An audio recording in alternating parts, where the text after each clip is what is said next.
Hello! Hopefully you guys can hear me okay. It looks like my audio mixer is working. Kenny! Oh my gosh! I haven't seen you in forever! I hope everything's going okay. I know you've been moving around a bunch. Thanks, Robin. Oh my gosh! Some of my favorite people! Thanks, Kenny. Yeah, my little space buns. Oh, they're a mess. So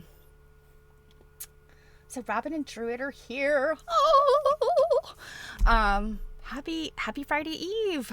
Oh my goodness. This week, as always, flew by. And technology issues, man. I don't know why these things happen. You know, Jill always teases me that I don't get all of the things done, you know, when we go live, because I have to, like, unmute a whole bunch of things. But in my defense, like, I could not get stuff to hook up today. For instance, my headphones, even though every setting said these headphones were being used, sound is still coming out of my computer. So what the heck? I don't know. Hey, Quiltish. Oh my gosh, the gang is all here. So let's get into it. I think I overplanned. I have too many pictures to show you. So to give you the backstory on why I picked what I picked today, which is Amish Quilts from the Esprit Collection, is because I have the privilege tomorrow of going to see some of them. So the backstory, the very quick backstory on the Esprit Collection, the Tompkins were the husband and wife that owned Esprit. And hopefully everybody knows what Esprit is. If you are a younger person, you may not have heard of Esprit, but in my youth, teenage years, Esprit was very popular. I'm trying to think of like what kind of brand. I don't know. I mean, they were kind of fun and young, but also kind of classy and classic. I had a number of Esprit clothes when I was a kid. I would often get them at the outlets because they were a little pricey, you know, in the department stores. So like I guess all those brands that were popular back then, like I don't know, like Polo and Izod and that sort of preppy stuff. Esprit was a little was kind of like that stuff, but also a little artsy. So I just always loved Esprit. I think I have a couple of Esprit things still somewhere in my closet. I sincerely doubt they fit me, but in any event, long story short, I mean, Esprit was a big brand, a big company, and they were headquartered in San Francisco. And Doug Tompkins, and I am completely blanking on his wife's name. They were art collectors, and they started collecting Amish quilts. They were really fascinated, and just, as many of us are, gobsmacked by Amish quilts. And they created this pretty large, impressive collection. And my friend and colleague, I hope she's okay with me calling her a friend. I enjoy her very much. She's a wonderful person. She's a lot of fun. Julie Silber was the curator, and this was like her job for many years. Curate, among other things. It's, you know, I mean, she did a lot of things, but was curating this collection. And, you know, in the meantime, Julie owned like a gallery quilt shop, and she just involved in a lot of historic quilt. You know, her parents had quilt collections, so she kind of comes from like quilt royalty, I guess. So she managed this collection for many years. Well, I don't remember, and I don't even know if I know all the details, but at some point, Esprit is gone.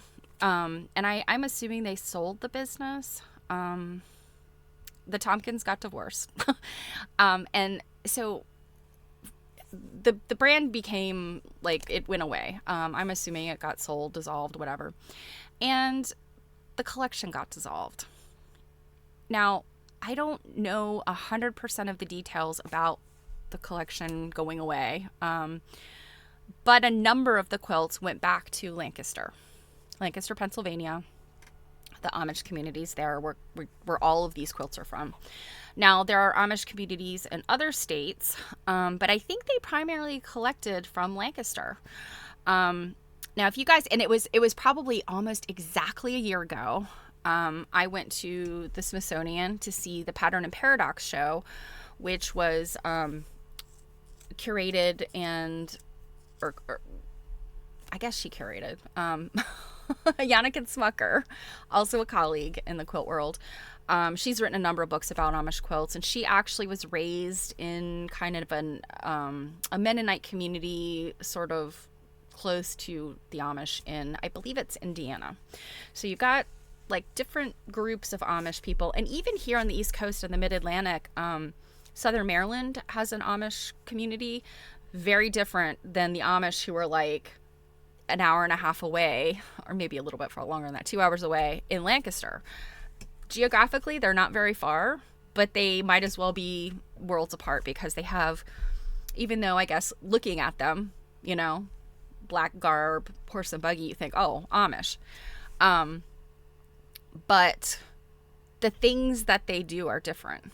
And you know, they are all old order Amish, I think, for the most part. So the very strict, very plain.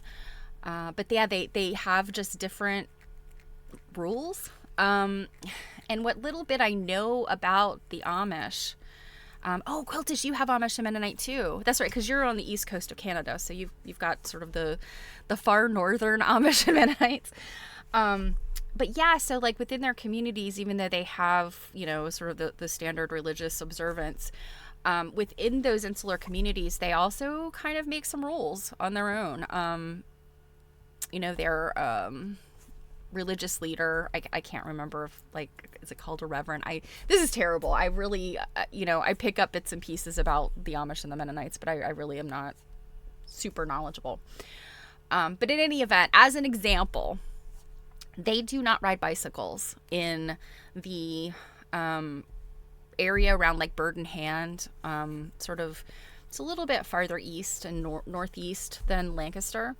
But the community there, they do not ride bicycles. They ride scooters. And they're these scooters with these big back wheels. They're really wild looking. They're kind of cool. But they ride those scooters. Down in Southern Maryland, they ride bicycles. So it's really interesting how, you know, these you know, they're geographically close to us, But when you travel by horse and buggy, or what is called an Amish taxi cab, which is usually a car driven by a Mennonite, distance becomes a bigger deal, you know? So it's so interesting to go up there and just see their, I mean, you almost look at them, it's almost like kind of like going to Colonial Williamsburg, you know? You see the people, they're, you know, in costume and they're doing the things, the old style things. Well, the Amish are the same way, but this is their life. So, you know, just driving through that area, I almost feel like, I don't know, it's like going through the zoo, you know? It's like, you know, tourists do that. They're kind of like, you know, look at the Amish. So, but they're, you know, quiet. They live their lives. They do conduct a business with the English, which is all other people who are not Amish. They are quite enterprising in some ways. There are Amish that have cell phones. They're not supposed to, I don't think, but anything that can be powered by a generator because they're not connected to the electrical grid, but they have modern appliances and things because they have generators. So it's just really interesting, the things they do. I actually saw something recently that, and I don't know what community it was in. I just saw the picture in the headline, but it was an Amish family that had been growing weed. And they were at some kind of like, I don't know if it was a farmer's market or where they were, but and you know, with today, who knows? Maybe it wasn't true. Maybe it was fake news, but I don't know, you know? I think it would have been easy for AI to come up with Amish people and weed, but you know, they are an enterprising people, so who knows? In any event, I have gone on too long. The Esprit Collection was dissolved, and many of the quilts went back to Lancaster, and they have not been seen much since. Now this year, a friend of mine who is a superstar with Pennsylvania Quilts, she lives in Pennsylvania. Most of her quilt turnings I've been to were Pennsylvania Dutch, with a few Old Order Amish / Mennonite stuff thrown in. You cannot guarantee that a quilt made in that area is Mennonite or Amish. You cannot guarantee it. Doesn't matter what the quilt looks like if you don't have the provenance. You can't guarantee it's an Amish. And a lot of people will say, "Oh, let me sell this quilt. It's Amish / Mennonite." And our friend gets very mad about that because she says, unless you know the cemetery the family's buried in, you can't say it's an Amish or Mennonite quilt. So anyway, back to Julie Silber. In 1990, this book was published. And this is a slipcase for it. This thing weighs like 10 or 12 pounds. I need to like weigh it. It's huge. And it was published by Knopf. And it's actually written by Robert Hughes. And I'll tell you a little bit about him in a minute. I got this book, I believe it was from a university, and now I can't remember. And about 10 minutes after I bought it, like literally, Julie posted, and she showed a picture at her current gallery today, her current shop. She posted a picture of a big box of these that somebody had found in storage and that she was selling. So I guess if you are incredibly moved by Amish quilts and you want this book, Julie might be able to sell you a copy. So anyway, so you see it's a big book, big, beautiful pictures. So I want to show them to you today. It's not all of them. And if we have time, I'll read you. I'm going to read Julie's foreword, but there's also this lovely long foreword by Robert Hughes. But let's read Julie's foreword first. And I'm going to go ahead and, Quilt just says they ride bikes in the winter too. Yeah. And that's the thing that just blows my mind is, at least here in the mid-Atlantic, we get snow, and sometimes we get a lot of snow. Maybe the last few years we haven't. I want to say our last like real nor'easter was like 2010. We were snowed in for days and days and days. So yeah, I don't like if they're in an area that I mean, it's semi-rural, it's farmland, and the state or the counties or the townships there up there are not clearing roads. I don't know how they travel. It's hard enough to get a car sometimes through stuff. It's a horse and buggy, or I'd say they probably walk a lot, if the roads aren't clear. So anyway, actually, you know what? Let me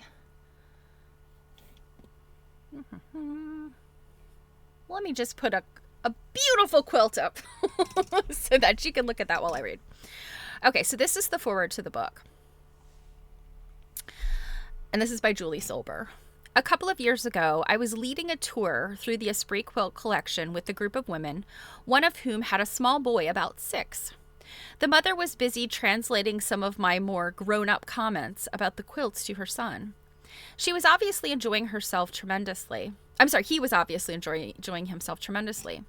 When we turned a corner and came upon a particularly colorful quilt, the little boy whooped, "Oh, Mommy, I love this one," rushed right over to the quilt and kissed it.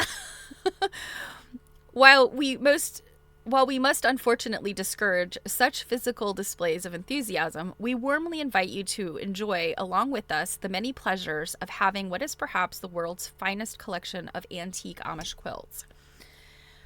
The Esprit Quilt collection was always meant to be shared. From its beginnings in 1971, when quilts first went up on the walls of the company's San Francisco headquarters, the collection was designed to be seen. It has been from the start extraordinarily accessible to the public. With a call ahead, anyone who wishes can visit Esprit's offices at 900 Minnesota Street on weekdays during regular business hours. We make the collection available in a number of other ways. Over the years, pieces from it have been included in exhibitions and publications worldwide. In 1990, we organized a major exhibition of the Esprit Collection with the Fine Arts Museum of San Francisco. Finally, this volume, published internationally, fulfills our longtime dream of presenting these superb quilts in the finest possible edition. We are delighted that in all these ways, many thousands of people can share in the enjoyment of our quilt collection. Esprit has an inclusive and consistent aesthetic of which the quilts are a part. And for what I understand, Susie is his wife. Doug and Susie Thompson, I think it's Susie. They were just gaga over Amish quilts and were collecting a bunch. When Julie got on the scene, I think they sort of pared away the collection. So it was only the finest, only the top of the top quilts.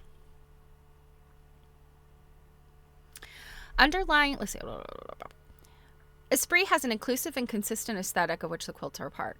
This aesthetic is maintained because Doug Tompkins oversees every aspect of the company's design. Underlying principles of practicality and good design guide Doug's unrelenting attention to detail in every aspect of the business. From the products to the architecture, from the packaging to the park beside the offices, from the handmade desks to the presentation of food in the cafe, this is a singular vision, one person's fine eye, set of beliefs, regard for craftsmanship and quality, one person's sensibilities. As soon as you walk into the company's headquarters, something happens to you. The quilts combine with the handmade furniture and exposed structural elements of the building to give a feeling of visual pleasure and warmth. And I have another book that's like a kind of a slim volume about the collection. It's kind of just an overview, and I think it's pretty easy to find online. And I think it's called the Esprit Collection or something like that. But there's a picture from the headquarters there that you can see, like all of the woodwork and stuff. It's really beautiful. The interior of the century-old brick building is simple and undecorated. The walls are functional and proportioned. The interior is harmonized with few surfaces. It is basically a beige interior with blue doors and quilts, luminous objects in a neutral space.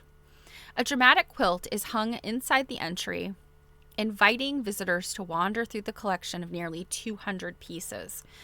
The quilts are displayed all through the 110,000 square foot building in both private offices and public spaces on brick, wood, concrete, or plasterboard walls. The size and shape of the interior non-bearing walls are specifically designed to frame the quilts in white. In keeping with Doug's view of the quilts as painterly, I've talked about that before, the quilts are stretched rather taut without straining the fibers to emphasize their hard edge, underplaying the softness and the fragility of the materials. Long, dramatic sight lines give visitors a choice of views at a distance to enjoy various combinations of quilts, or the graphic impact of one entire quilt up close, to appreciate the details and craft of each piece more intimately. Variations on fundamental design elements make for quiet surprises as well as pleasing continuity in the quilts. And just to stop here, the paradox, why am I blanking on the full title? The quilts that were at the Smithsonian last year, the Yannick and Smucker Pattern and Paradox. It was really cool how they put that together, because it was a long room and it was kind of divided in half, but if you stood on each half you could see the quilts just down the wall, and it really was a spectacular display. What is it about these Lancaster Amish quilts that is so compelling? For Doug, it is primarily a visual matter. To him, Lancaster quilts are masterpieces of design. The pure geometric forms and unexpected, sumptuous color combinations come together in works of extraordinary power and vitality. With their austere formats and plain cloth, Lancaster quilts are, to Doug, a first statement of design principles, simple and absolute. I have a different approach. Quilts are indeed beautiful objects, and they are more. They embody many levels of meaning. I see them as fabric documents. I didn't know that Julie said that, because it's something that I've often said, right? Quilts are fabric documents, holding within them the lives of the women who made them and the people who lived with them. So for me, the Esprit Collection is Amish quilts and Amish people. It is both a body of magnificent design and a window into the fascinating culture and times they produced it. When I became the collection's first curator in 1983, Doug and I began integrating our different perspectives. His point of view is realized in the graphic presentation of the collection, mine in verbal interpretations of the objects. And so I think really kind of Julie was doing like some early material culture type of looking at these quilts, and she wrote the captions for the book, and I will, as we look at them, I'll read them to you, and they're just like little snippets of like trivia, and they're so good. So I use words to bring to the quilts what I have learned about the Amish. In this book, I have written commentaries on each quilt, incorporating bits of information on the social context in which the quilts were made and used. I also do so when I lead tours of the collection at company headquarters, organize informal seminars for Esprit employees, and lecture around the country. In the interplay of graphics and interpretation, Doug and I have found a satisfying, mutually enriching way to wed our points of view. At Esprit, the quilt collection is integral. For those of us who work here, the quilts are part of our lives every day. Customers and other clients enjoy them whenever they come. People who might never visit a gallery or museum are informally exposed to them. In addition, people from all over the world come to Esprit specifically to enjoy a unique corporate art collection. We invite you to take some time with these marvelous pieces. They can be enjoyed on many levels and in many ways. Look at them, study them each alone and in relation to others. Notice how even very similar quilts evoke different feelings. Imagine the women who made them, the people who lived with them, the times and places in which they were used. Quilts were made with love and were meant to be shared. Please enjoy them now with us, Julie Silber. So, now, Julie, what they have about her here, the little blurb, and this is again 1990, lots of things she did before and lots of things she's done after. But the little blurb that they give here is Julie Silber is the curator of the Esprit Quilt Collection, co-producer of the award-winning film Hearts and Hands, which is about Pennsylvania, sort of this area of Pennsylvania, and curator of Amish, the Art of the Quilt, an exhibition held at the Fine Arts Museum of San Francisco in 1990. Robert Hughes, who is the primary name on this book, was an art critic for Time magazine and is the author of The Fatal Shore and The Shock of the New, his history of modern art based on the television series that he originated and narrated. So I wasn't really familiar with him outside of this book. So, okay. So his foreword is very good, but very long. And I don't want to take up time reading that today. I just want to get to the quilts. So let us start. So I have the details here on my phone so I can read them. Okay, so this beauty. This is the center square, very common quilt type of Amish quilts. And this one just jumped off the page to me. It's not the first quilt in the book. It's like number 4. But that turquoise square is just stunning. Now, some of the quilts I snagged, I took pictures out of the book, I picked them because you can see the quilting really well. Now, I showed you the book. It's big, large format book. Even with these stellar pictures in this large format book, some of them, it's still really hard to see the quilting. And it's just by virtue of the fact quilts are difficult to photograph. And you don't want to do too much to them, to try and mess with the contrast and brightness and stuff, because then you change the colors. So, yeah, it's a bit of a struggle, but some of them I picked for that reason, and some I picked just because, oh my God, the color combinations. But in this one, you could kind of see, on this dark, sort of oxblood color, maroon color, and in some of the turquoise, you can see the quilting, and they use cables a lot, and this is like a triple cable. They use these little I think they're like 8-petaled flowers, very simple, just a little petal shape, and then they used obviously this grid pattern, just a space filler. They also used a lot of feathers. Their feather work is just stunning. And you'll often see baskets and wreaths. And so we're going to see multiple things like that. So here you can kind of see the wreath, but not super good. But and unfortunately, black quilts are just really hard. Lighter colored quilts, I feel like a little bit easier to see. Okay, so this is actually I'm sorry. I was going to read to you about this one. So first of all, let's read about this one. So this was Center Square. Unknown Amish quilt maker, American, Lancaster County, Pennsylvania, circa 1920. Pieced wools, 74 by 74 inches. One thing that's interesting, a lot of Amish quilts are square because they use a lot of squares. We'll see some that are not square, but it's just, yeah. It is unusual to find this design made so late. By the 1920s, most Lancaster women were adding a square on point in the center to create the extremely popular diamond in the square, and we'll see some of those. The interior quilting in this center square, purchased from an Amish farm near Peach Bottom in the southern part of Lancaster County, is far plainer than in earlier examples illustrated in the preceding plates. So let's look at one of those.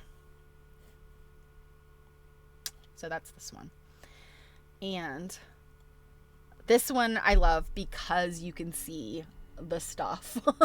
So look at these feathers. They are not just trailing beautiful feathers. They literally coil into like a scroll shape and coil out. So it's like almost like a giant S. And they're doing this. And, I'm lucky if I can get like one measly little feather drawn out and hand quilted. I forget doing it on a machine, because doing feathers on a machine, whether you're going domestic or you're using a long arm, there's this, it's almost like patting your head and rubbing your stomach, like that kind of coordination you actually have to do this on a machine. But even stitching by hand, it's the direction that these things go in is challenging. And one of our dear quilt nerds had to kind of explain to me how you quilt a feather, because it's not as easy as just a keep going quilting line. You end up kind of stopping and having to like drop down to another part of the next feather. I won't get into the details, but it's a challenge. Okay, so this one also center square. Unknown Amish quilt maker, Lancaster. This one is 1890. So 30 years before that one we just looked at. 78 by 79 inches. Not quite square. This one says, Lancaster Amish quilts are characteristically made from a very few pieces. Large geometric fields of solid colored fabrics. None is as minimal as the center square, the purest of all their designs. The simple box and surrounding borders are showplaces for their elegant, masterly quilting, which here covers the surface of the quilt. And we just, oh, beautiful. I really can't. There's nothing else to say. You guys can see it. Now, the obvious parallels to modern art,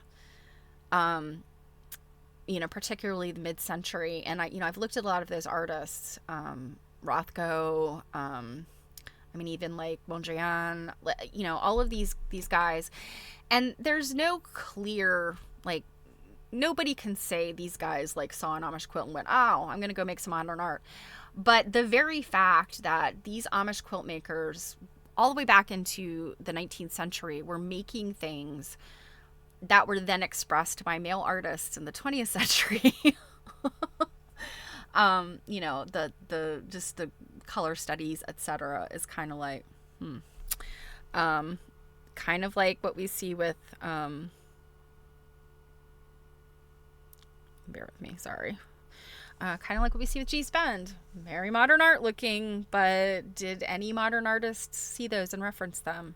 With Gee's Bend, possibly, in the 60s. But, these things, it's kind of like they lived in their world. And if you were not, historically, if you were not on the East Coast or in Ohio or Indiana, I think there are some Amish communities out farther west, or I guess in Ontario, Southwest Ontario, as Quilter says. You probably didn't know about these before the 70s, So this one is Diamond in a Square, Unknown Quilt Maker. This one is circa 1910 to 1920, 81 by 81 inches. And of course, they're wool. All of their quilts at this time were made out of wool. Now, getting into like mid-century, mid-20th century, all the way to today, they were using different types of fabrics. I have seen some Amish quilts that look nothing like this. They look like from the 50s, 60s, they look like the common popular things of that day. That I saw a quilt, and because the owner knew the people, knew the family, and this was coming out of, I think, Indiana or maybe a really southeastern part of Illinois, she said, yeah, they did have access to the quote unquote modern conveniences of sewing, and they, saw things that the English people were doing, and they copied that kind of stuff too. So not every quilt the Amish make looks like this. And today they use cottons, the 70s to really today. They also use blends. They didn't care. Polyester, who cares? It's a hard wearing quilt, right? So I feel like they have a different sort of view of their quilts. And this kind of showpiece stuff, like showstoppers, not the kind of stuff they use in their homes. The stuff in their homes is utility type stuff. So, you could see they're identical, really, but just that change in color just makes it just looks different. I'll zoom in on this one to kind of see some of the quilting.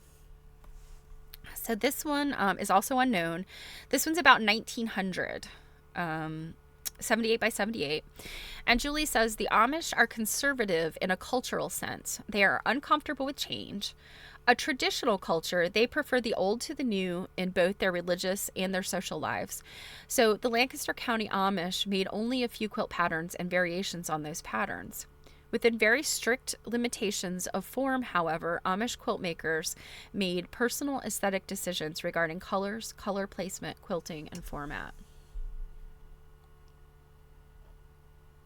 And then this, it might be kind of hard to see. I'll get in here as close as I can. You can see this little device here in the square. Hey, Marianne. And it's like a little kind of, I don't know, clovery shape. But if you look and see each of these little like petals, it leans a little bit. So it's almost like a whirling sort of thing. And you may recognize this kind of thing from Pennsylvania Dutch, like the hex designs that you see on barns and stuff. So that's another little device that they use. And you'll see things like hearts and, you know, other kind of sort of Pennsylvania Dutch sort of things. This one, oh my gosh, a red quilt. Ah, stunning. It just pops right off the page. And when you pair it with this like just brilliant purple, I mean royal purple, and then the black, oh. And this one also, I also picked because you can see the quilting. So here in the middle, you've got like a Lemoyne star, and then around it, these beautiful feathers. And then I'm not sure what these are in the corners. I guess it's kind of like just a little, almost like a fleur-de-lis sort of thing. So yeah, so this part here I guess it could be navy. Actually, this binding looks black. This could be a very dark navy, maybe. It reads black to me, but now that you say that, as I scroll in, it might be navy. But yeah, just those colors, just like bam, right? Now there is a little bit here in the corner. Got a little bit of imperfection because there's no quilting right here. For whatever reason, they did not quilt in here where they have quilted in here. So I have problems with black and navy socks. Yes, same. I remember my husband and I, early in our marriage, he had some socks that were different. And I was like, I'm not going to argue with you anymore because maybe it's me. I don't know. This one is interesting. Oh wait, did I read you guys about this one? I keep falling into the, oh my God, so beautiful. Okay, so this one, unknown maker, 1920, 78 by 78. This is a very pure example of the simple diamond, the essence perhaps. Here we see the intense glowing colors for which 20th century Lancaster quilts are known. Some students of Lancaster society report that the Amish sometimes call the diamond design cape, or in their dialect, halstuk. I guess that's halstuch or halstuk, Halstuch. A reference to the shape of the traditional shawl that women wear over their shoulders. So yeah, like a shawl, if you fold a square here, you end up with 3 points flat across the top, and you put that over your shoulders. Lots of different communities of people historically wore shawls like that, but the Amish definitely still do. Oh, she's got a reference to a book in there. Okay, this one. So you take the square or the diamond in the center, and then you add some half square triangles around it, and all of a sudden you have this feathered diamond in a square. And she's calling this a sawtooth diamond. So often anything that's got that half square triangle around it is going to become a sawtooth. So like a sawtooth diamond, or sawtooth star. I'm sorry. So this is the sawtooth diamond. And we do have a maker on this one. This is made by Sarah Zook, Zook. And this is dated in quilting. So she actually dated within her quilting 1925. 82 by 82 inches. Sawtooth was one of the variations on the basic diamond, though it is seen rather infrequently. Something tells me it's probably got too many pieces. Get too fancy there, ladies. We need to keep it plain. This marvelously crafted example was very carefully planned to perfectly balance the sawtooth edgings. The quilted feathers in the blue diamond also come to an elegant resolution. While it is customary for some Amish women in the Midwest to sign their quilts with initials, the SZ, for Sarah Zook, quilted into this Lancaster piece is an exception. So, yeah, it is my understanding that the Lancaster Amish did not often sign things. So that's why you often have, like, you might know the family it came from, but they won't know necessarily who the maker was if it's been around for a while. You know, unless somebody like attached that history to the quilt. Otherwise, it's kind of like, somebody in the family made it, but we don't know. Okay. This one I picked because of the quilting. And again, you see, you've got this Lemoyne star type of star in the center. You know, all of this just beautiful, beautiful feather quilting, that sort of scroll S shape. And then this one here in this kind of tannish green, you see this flower and leaves, and that's kind of unique to me. I mean, not like I've seen so many Amish quilts, but you know, that is just not that standard pattern you're seeing over and over. There's also here in this red, there's kind of an interesting thing going on with like kind of all of these circles, and then it looks like it kind of comes out sort of like it's a seed pod or something. I don't know, but it, you know, it comes out and then it's kind of got these little things. So very creative in the shapes, in the things that they've chosen to put into this quilt. Sarah, right? Or no, was Sarah the last one? Sarah was the last one. I'm sorry. Sarah was the last one. Okay, this one.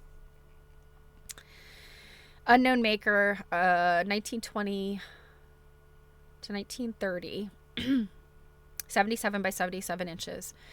The popularity of this simple diamond among Lancaster quilt makers is reflected in the Esprit Collection. This is one of our more than 30 examples, 14 of which are illustrated in the book. The diamond has a clear, almost sparkling feeling, which the quilt maker achieved by her particular arrangement of color. Compare the use of red by this quilt maker with the next one. And I'm not sure if the picture, I don't think I took a picture of the next one, but again, where they put red in, they know red visually, like, pop stuff. And it looks to me kind of like I'm looking between my monitors. This one I think is showing up as like a really brilliant orangey red, probably for you guys. And I would imagine in person it is just as striking. Maybe I did take a picture. Maybe this is the next one. Let's see. This is quilt number 16 in the book. And then this one. Oh yeah, I did. Okay. So this is quilt number 17 in the book. So look. And I mean, I think that the quilting on these are almost identical. It's definitely got the same Lemoyne star type thing in the middle. Maybe a little bit different, a little bit smaller. This one has these really charming little flower, little single flower. And then you've got the same little flower here in the corners. But these really beautiful scrolling feathers, really pretty. And just these choices of colors. I mean, like if you opened your closet door and you had clothing in all of these colors, would you pick all of this to put together on your body? Probably not, unless, you know, you're just a super funky person. I mean, I sometimes will put on some crazy stuff. Like right now, I'm actually wearing pink sweatpants. But yeah, it's a lot. I don't know that I would go out like wearing what I'm currently wearing. Same thing again. I mean, just look at, it's just amazing to me to look at these and how they they play with your eyes. So this one is unknown maker, 1930 to 1940, 79 by 79 inches. The colors we outsiders tend to associate with the Amish are the dark tones of their overclothing. the black, navy, or charcoal of their coats and capes. In fact, the Amish were permitted quite a range of color as long as the cloth was unprinted. No printed, right? Women's and children's clothing was particularly colorful. Quilts were made from the same fabrics and in their apparel. In this quilt, the usually strong defined points of the inner diamond recede because the quilt maker used a light green in the corner blocks. So in this, in the picture, this almost has like, I'm wondering if this was like a Calmonico or a glazed wool. Because this kind of in the picture almost has like a sheen to this darker green. I don't know. It could just be the picture. And also this green on the top and bottom looks like it could be different, like a different dye lot than the green on the sides. The green on the sides is more turquoise, whereas the green on the top and the bottom kind of has a hint of like a, I don't know, like hunter green in it. And then this green in the center is a third green. But you have this one, this flower is almost like a rose. So yet another different kind of flower. There's those little dots that look kind of little circly things, that sort of seed pod like shape. Yeah, so lovely. This one, you could pick out some of the quilting here. I thought was fun. It's kind of like a clamshell surrounded by feathers. And also the fact, this one was the only one in the book, I think, that has the these scalloped edges or these rounded corners. So this one, unknown maker, it is dated in its quilting, 1921, 76 by 76 inches. This is the only example we've seen of a diamond with a second inner border. So these two separate borders here. I'm sorry, here. The maker also distinguished herself by rounding the outer corners and by modifying traditional quilting designs.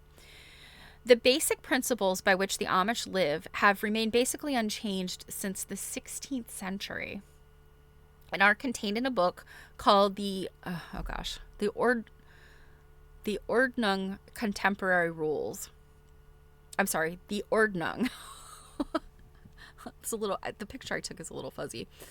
So it's called the Ordnung, and there's a longer title to it. It's all like that Amish German. Contemporary rules within each district are primarily unwritten and apply to the customs of daily life. So rules written within each district. That's what I meant when I was talking about like the Amish up, southeastern Pennsylvania, they ride scooters, whereas the Amish down in southern Maryland ride bikes. So those are rules that are made up right there within their community. There are a few specific references to quilt making. The understanding of what is acceptable in quilt making comes down to commonly held perceptions. And she's quoting from a book called The Amish Quilt by Granick. I'm not sure if I'm familiar with that book or not. Alrighty. All right, now we're going to move into some different diamonds in a square. Kenny's doing housework. Kenny, everybody's doing housework while they listen to me read. So here we have a square within a square, or a diamond within a square, that also has 9 patches within the diamond. So this is Diamond in the Square, circa 1910, 72 by 72. We find adaptations and combinations of traditional patterns rather than wholly new designs in Amish quilts. In quilt making, as in all Amish life, behavior that reinforces a sense of unity and fellowship is more highly valued than an individual's innovation or achievement. So very, very culturally different than sort of the rest of us, the English. Oh gosh, Kenny, we're so happy to see you. It's fine. You dominate the conversation if you want to. It is so good to see you. But this idea of the community is more important than the individual. Whereas we, I mean, like, we are always about our, our individuality and our creativity and our individual kind of, you know, um, input and impact. I'm not saying everybody is like that, but certainly the US, we very much value the idea of individualism and that. But the Amish as a community are, don't stand out as an individual. It's the community and those standards. Although each of the two patterns combined here was exceedingly popular in Lancaster Amish quilts, we have seen only one other example of diamond filled with 9-patch. I'm pretty sure I saw some diamonds with 9 patches in Pattern and Paradox, and those, of course, were coming from a different region of the U.S. Look at this one. Oh, so lovely. You guys. All right, so this one is another diamond in the square variation. At Esprit, we are always on the... Oh, I'm sorry, I didn't read the details. So 1930, unknown maker, 76 by 76. At Esprit, we are always on the lookout for successful examples of quilts with uncommon treatments. Here, a design known as Trip Around the World, so she's acknowledging that this is Trip Around the World here in the center, are within a simple traditional diamond. A subtle variant of the familiar sunshine and shadow design, Trip Around the World is made up of squares set on point rather than on square. And so this whole idea of sunshine and shadows, I like this one the better. So I often, when I think of sunshine and shadows, I think of log cabin quilts. Sunshine and shadows is a setting and a color combination where it's a light and a dark, essentially. But the Amish use sunshine and shadow just to mean any kind of like dark against light kind of setting. So that's why this one is called that. All right. The next one, I think this one might be one of my favorites. This one to me is very unique because you don't often see white in Amish quilting. So Fields and Furrows. Yeah, Fields and Furrows is one type of, and actually Sunshine and Shadow is a little bit different than Fields and Furrows, I think. So, but this charcoal kind of gray color, I would do anything to have this. Let's see. Am I looking at the right one? Oh, bear with me. Yeah. Okay. This one is not just wool, but also rayons. So I don't know. Maybe the white is a rayon. Maybe that charcoal gray is a rayon. I'm not sure. Rayon. Oh my gosh. That's hard to work with. I don't know if you've ever tried to sew something as a rayon. It's very wiggly. Like it likes to sort of wiggle, kind of like silk, or like satiny things. And it's not that it's like slippery against itself. It's just wiggly. Like it doesn't want to make a crisp line. So anytime I see, textiles where somebody has manipulated a fabric like rayon, oh my goodness, you have my respect. As in the larger American culture, quilt making for the Amish is inextricably bound to apparel. Clothing scraps were sometimes used, but in Lancaster, fabric was often purchased specifically for quilts. By the time the Amish came to quilt making in the middle of the 19th century, it was generally not necessary to weave or dye cloth at home. Commercially manufactured fabrics were readily available.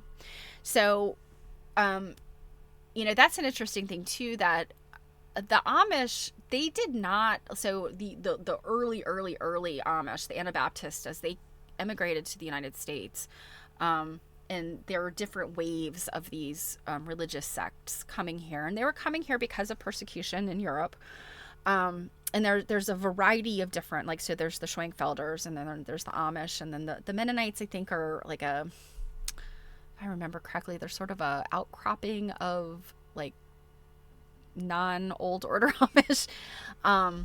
I'm probably getting some of the details wrong. My dear friends in Pennsylvania, if they ever see this or if they're listening, they will correct me. And I'll get details tomorrow too. I won't be able to show pictures from tomorrow. I'm 99.9% sure no pictures will be allowed, but I could take notes. And hopefully I will actually see some of these quilts and I can come back with some details. So, but what the point I was getting to is, it always surprises me, and I've known this. The Amish did not bring quilt making with them when they emigrated. I don't think any of these communities did. Quilts were just not a thing. Not to say they didn't have blankets and feather beds and things like that, but just this type of work was not happening in Europe. So they came here, and smart glasses.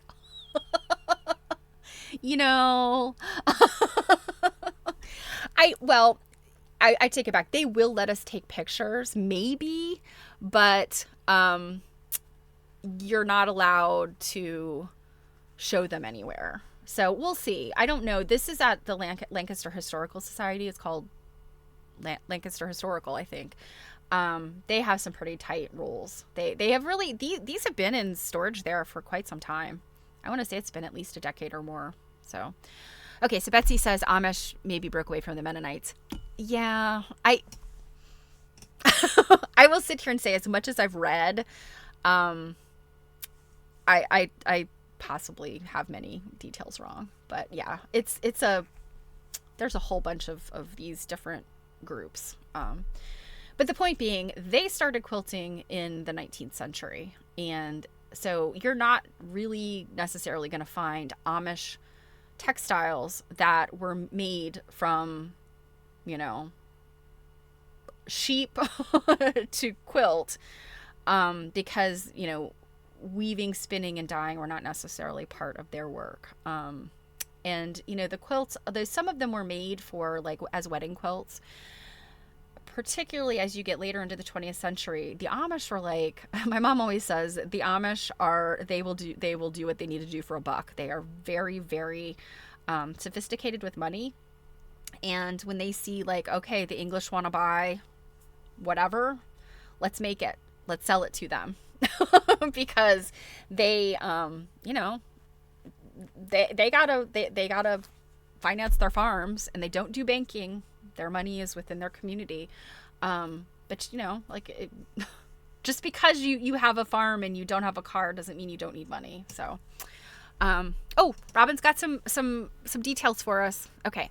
So yes, the Amish broke off from a faction of the Swiss Mennonites. In 1693, a schism led by Jacob Amann, okay, I've read this before, I know this, who advocated for stricter discipline and social shunning than the broader Mennonite community accepted at the time. Those who followed Amann became known as the Amish, a more conservative group that maintained stricter traditional practices, while others became known as Amish Mennonites. And then you have Mennonites. So, so you have these kind of different groups. I've read a whole bunch of different books from the 20th century about the Amish, but all of them were kind of apocryphal, folksy kind of. I have a few other Amish books that I probably need to look at the prefaces that might give me better knowledge about the Amish than what I've already read. So, moving along.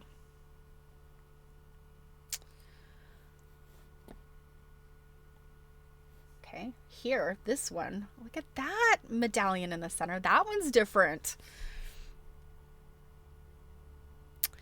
So this one, another diamond in a square variation. We have a name. Now, the Zooks, there's lots of Zooks. There's also lots of Stoltzfusses. So this is Katie Stoltzfus, circa 1927, 72 by 72 inches. At Esprit, we almost never purchase quilts directly from the Amish and only rarely are given histories on acquisitions. This time, we learned just a little bit more than usual. Katie Stoltzfus made this rather eccentric piece around 1927, combining 4 common Lancaster County elements: the diamond, the 9-patch, bars, which we haven't looked at yet, but we will. And so the bars are this, right here. and sawtooth. So you've got the sawtooth little border there, into a unique interpretation of the diamond.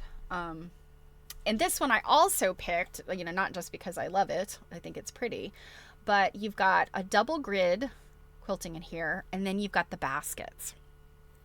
Baskets are really common in as a quilting design. And they also made baskets, like the very simple basket quilting pattern. We'll look at that piecing pattern. I don't quite know what's in the corners here. It might be another basket. I think these are also baskets in the corners. You just have that little star, little 6-pointed star there in the middle. And one other thing, I didn't mention it in the other quilt. A lot of times when you have these sawtooth situations going on, and Delectable Mountains is one quilt design where you'll see, this sort of sawtooth situation. But because of the angle, sometimes you'll get to a point and you'll see where they turned the block, the little half square triangle, they turned it the wrong way. So you'll see and you'll go to the edge and you're like, oh, then you see where they made the mistake. And you see that a lot in quilts. But what I've noticed, the Amish were really careful, and you'll very rarely see something turned the wrong way. My guess is because they would rip it out and do it right. Whereas many other historical quilters were just like, gotta get this thing done, I don't care. But this is an example. You see where the red ends, it is very consistent all the way around that red clockwise is to this one side, I guess the left side of the square as it goes around. And it's really easy to like accidentally switch that up. This is another trip around the world.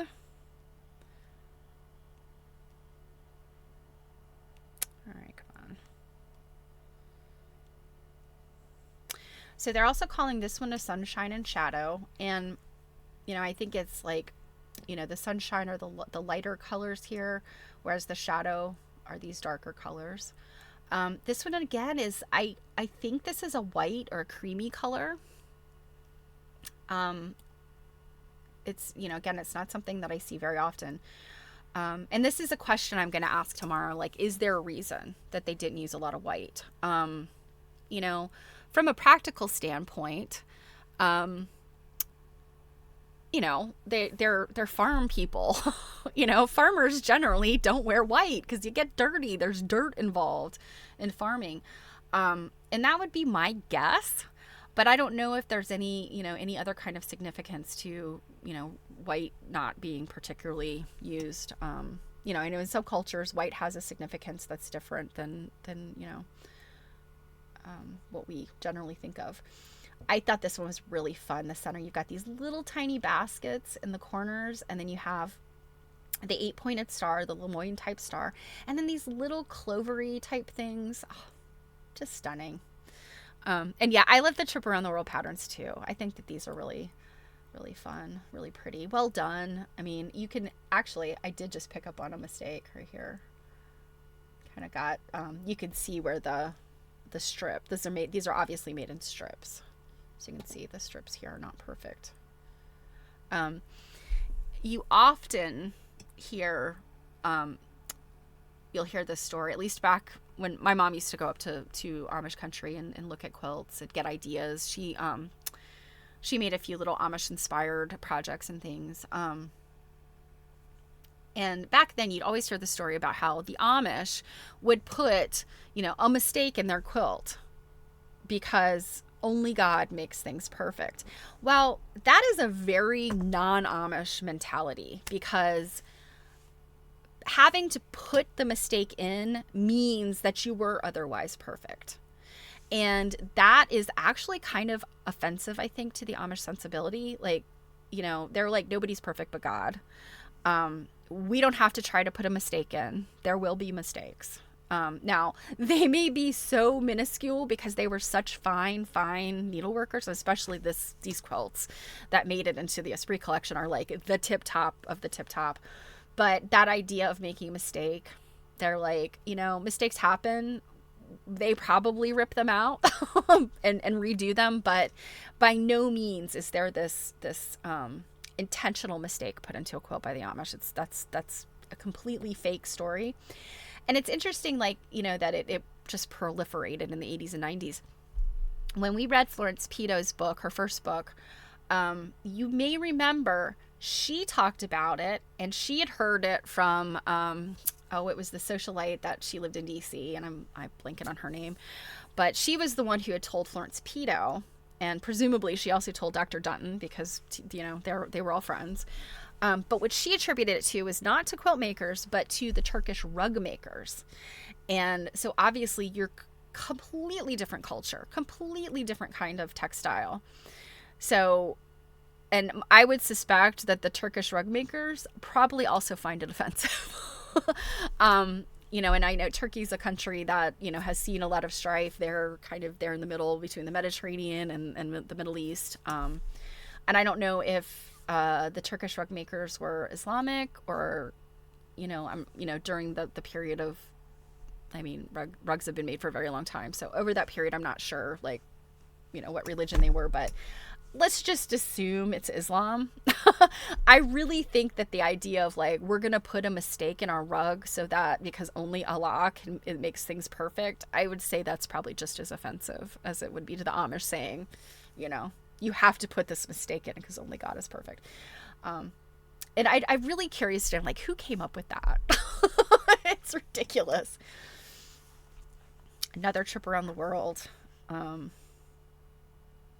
Oh, and you know what? I did not read this one. I'm sorry. So let's read this one real quick.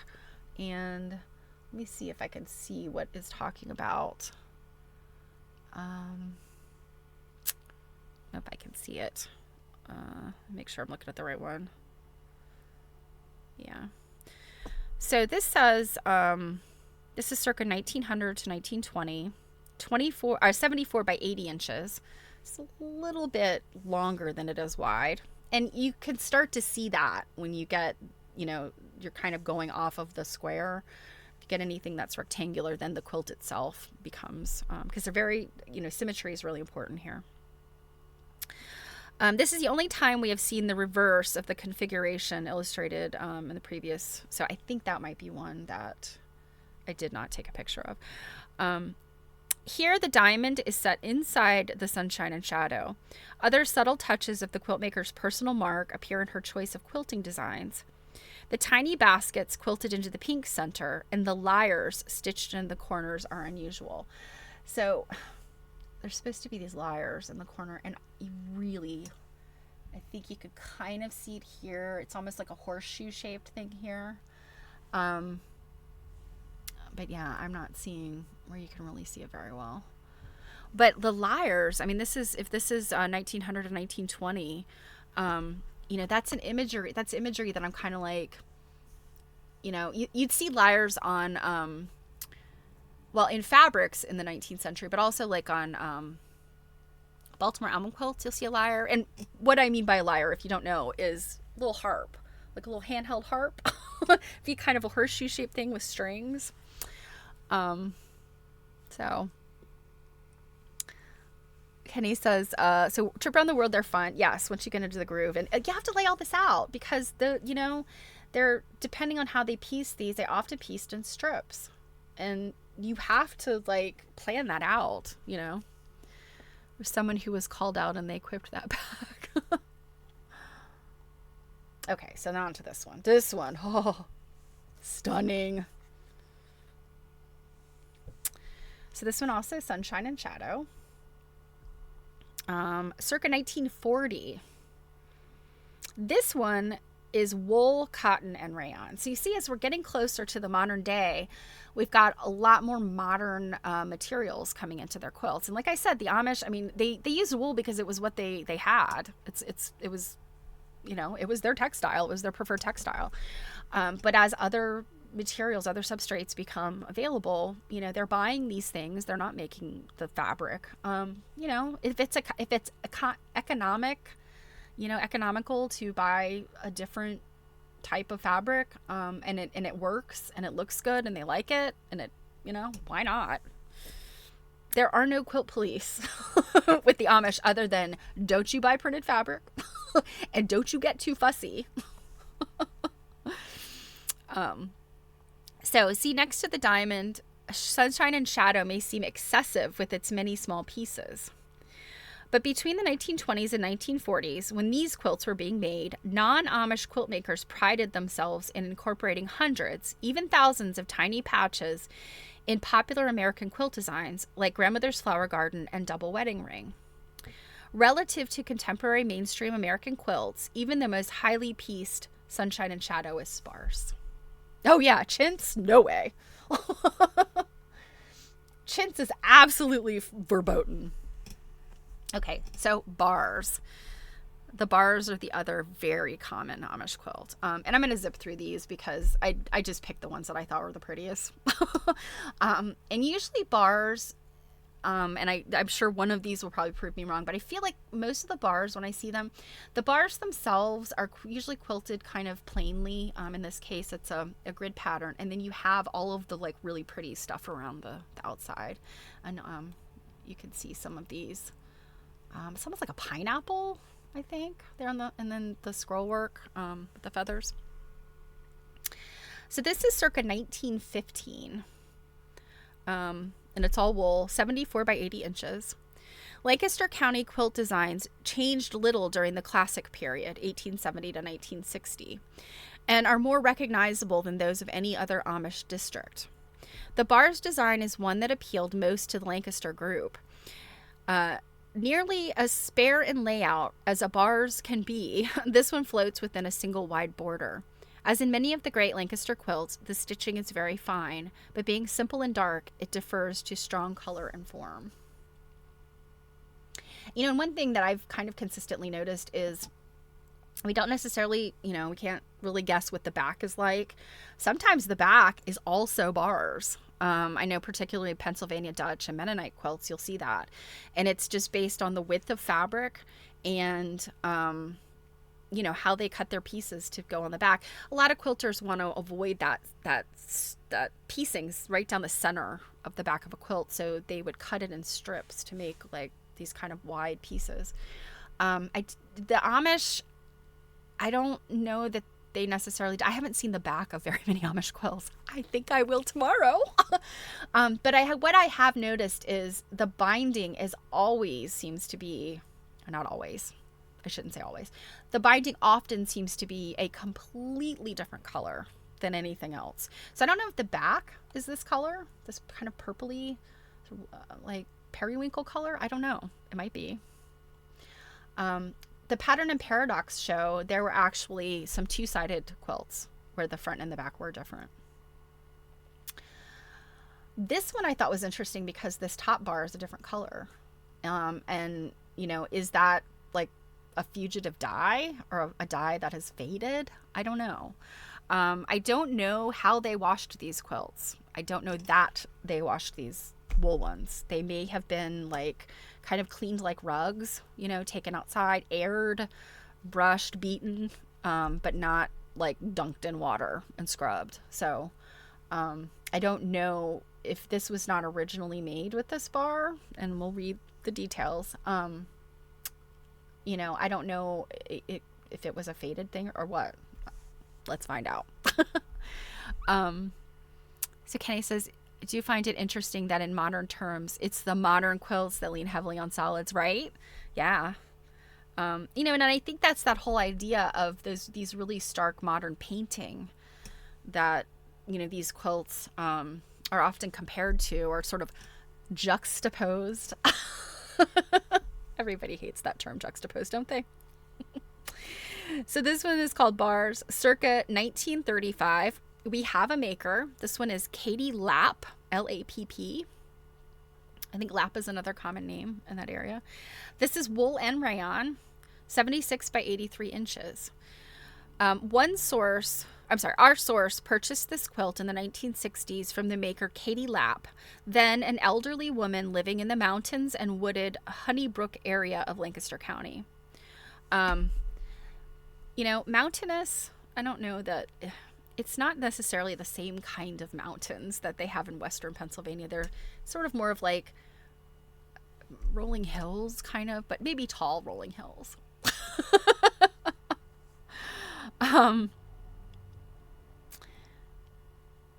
Some early bars quilts have 3-sided outer borders. The inner border here has a minor variation in the purple on one side. This probably indicates which side Mrs. Lapp wanted at the top of the bed. So it seems like she made this intentionally like that. And you often wonder, like, okay, it makes sense that, you know, that's the bar that goes to the top of the bed. But you wonder why. Was this decision based on the amount of fabric she had? Or was this little, like a little, I'm going to put this one little, like, thing for me in here. I want this extra color in here.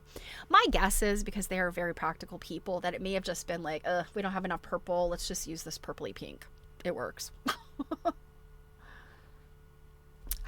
This one.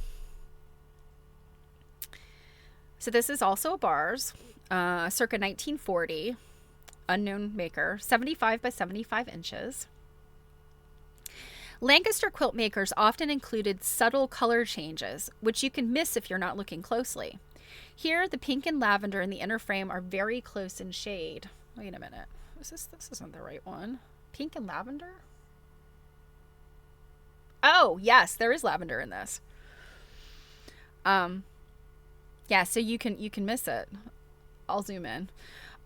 Although many all-wool Lancaster quilts are early ones, the simplified stylized floral quilting and the pastel colors of this bars indicate that it is probably a later piece. So look, this is where the lavender is. It's in these corner pieces. And from a distance, you can barely pick it out. I would assume, yeah. So you can see it, the cornerstones. Yeah, it's very subtle. And yeah, it's that little flower type thing and the vine, and this quilting is becoming less dense. You still have the really pretty feathers, the scroll type feathers. You have this other little flower here. It's almost like a sunflower or a daisy or something. But yeah, a little bit more simple. And here, the red seems to be the same. The red binding. So I think what I was trying to get to is that I don't know if they do back to front binding is what I was trying to get to. One of our friends has mentioned binding and asked questions about, like what did Jill and I see with binding. And I'll be honest, I look at binding more from the perspective of straight of grain versus bias, because I'm just curious about that. I haven't looked at applied binding versus back to front versus knife edge, etc. very much. So, but I'm looking at that now. So that's something I'm going to look at tomorrow to see, like, were they using applied binding, or are they just doing a back to front? We shall see. So this one, I don't love the colors. This is like, so very 80s. that buff tan and navy blue and that maroon color, like, this was a color combination my mom enjoyed. But I did pick this one because of how you can see what the quilting looks like. These are almost more of like a cable. The feathers are just hanging up for Independence Day. Yeah.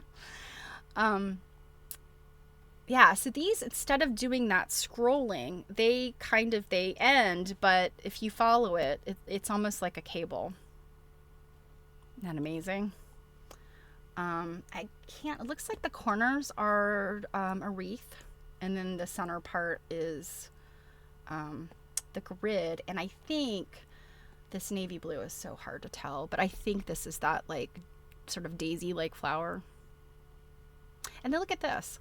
This is almost like just a little bloop, bloop, bloop. It's kind of like a half, not exactly a clamshell, kind of just like a half circle. I don't know that I've seen that. Just a little scallop.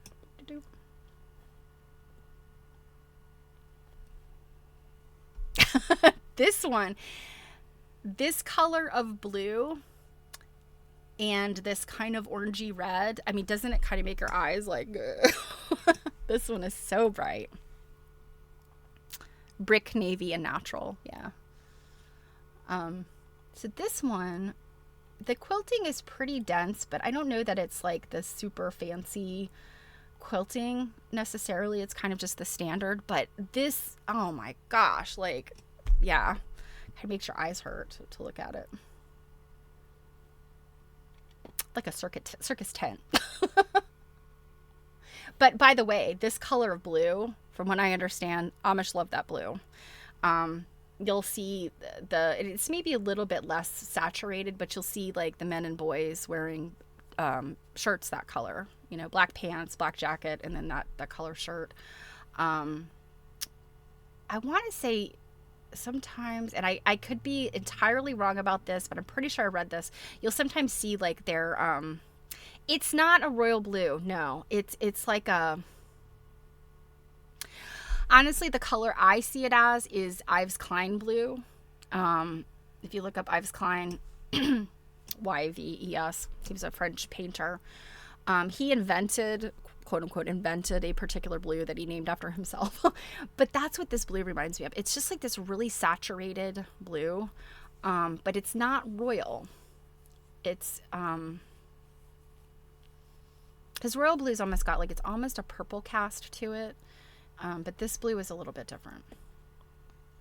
It's a pretty blue. It's definitely one I love. Okay, so let's read this. Oh, you know what? I keep getting invested in these and not reading the details. So this one, 1925, 76 by 84. Printed or figured cloth is considered worldly by all Amish groups and is universally eschewed by them. Elaborate quilting, however, far beyond what is necessary to hold the 3 layers together, is permitted. Plain surfaces take on a quietly patterned look with embossed geometric quilting motifs, as well as rather extravagant plumes and flowers. And so I'm guessing, you know, I mean, this is just hypothesis, but I think I'm right. They, you know, even though these women were very religious and are very religious, they are very committed to their faith. And the rules are, we're plain people, you know, that's why the printed fabric is not permitted. But these are also, I mean, you think a quilt maker is a creative person. They're a person that has an eye for design. And these women clearly had a very special relationship with color. And you see that the use of the quilting is how they can replace that inability to use pattern.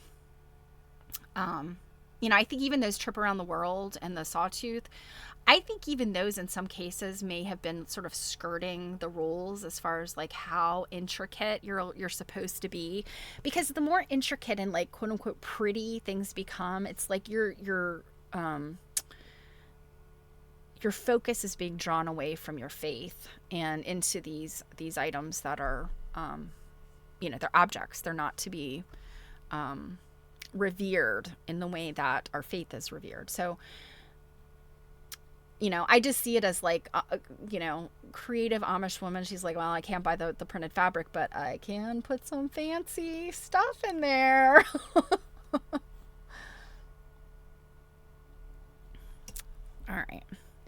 So I can unfortunately tell you guys, we are not getting to read any of Mavis today. Mavis Fitzrandolph is going to have to wait till Monday. All right, so this one, we've already looked at, but it's a 1940, 81 by 87. Although the Esprit collection was never intended to be a comprehensive or a representative sampling of Lancaster quilts, we do have multiple examples of the designs most frequently made there.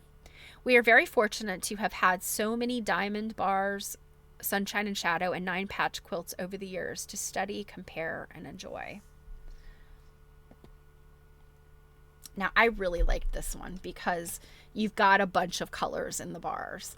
But notice how that it is somewhat symmetrical.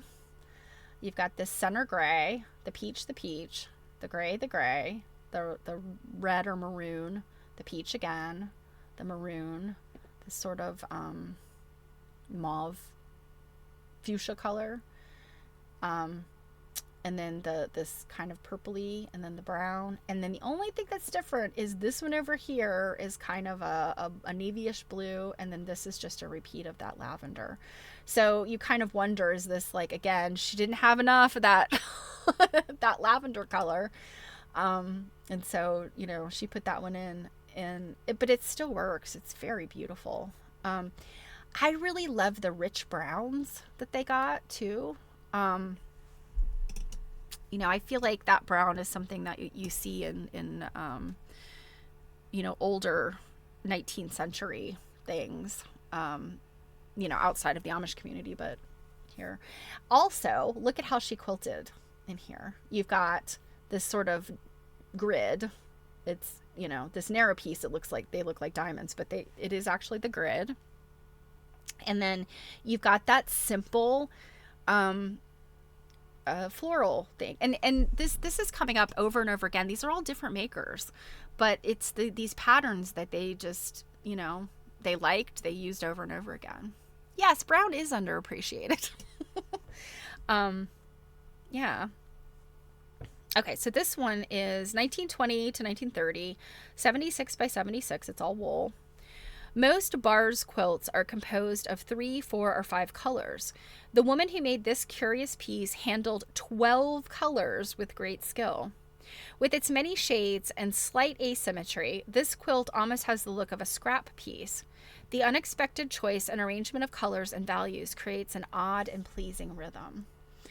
I also wonder if perhaps this quilt was quite used, because I just feel like these colors, they're faded. And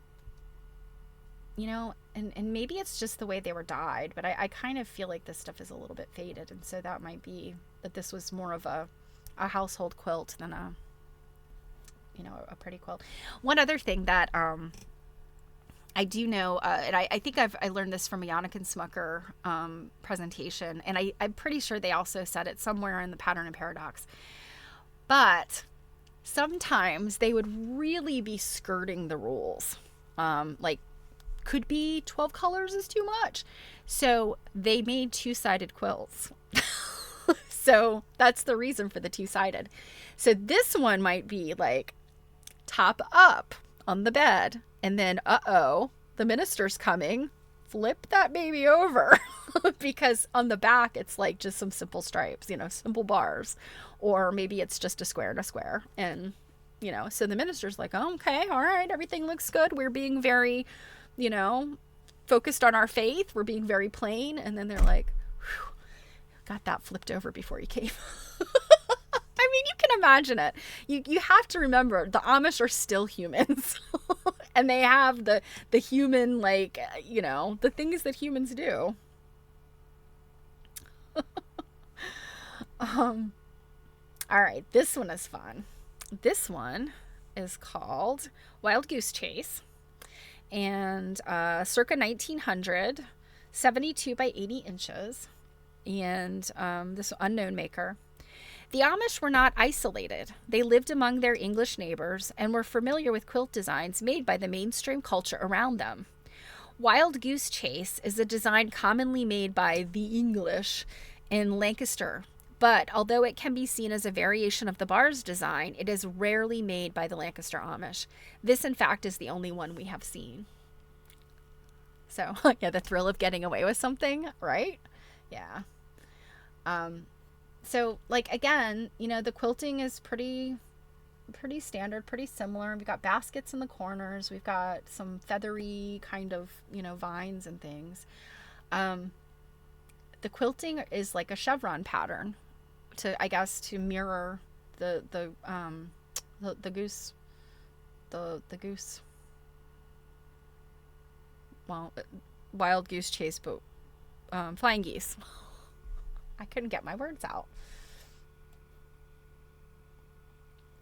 Okay, now here's a simple one. Simple 9 patch. Unknown maker, 1890, 71 by 83 inches. Perhaps because it is considered a very basic design, 9 patch is a favorite of Amish quilt makers. In Lancaster County, we find interpretations ranging from straightforward and simple, like this early one, to others that are quite intricate. Most Lancaster quilts have a variety of defining elements, borders, frames, corners, sashing, or plain alternate blocks. Not in this early piece. The patches of rich color run together in this continuous 9 patch framed by a simple border. So, I mean, you can, when you look closely, you can pick out each of the 9 patches. Even though from a distance, it's kind of got this like sort of crazy look. There's still an element of symmetry here. You've got this peach fabric only appears twice, and I don't even know if it's the same. This one looks peachier. This one looks kind of yellowish.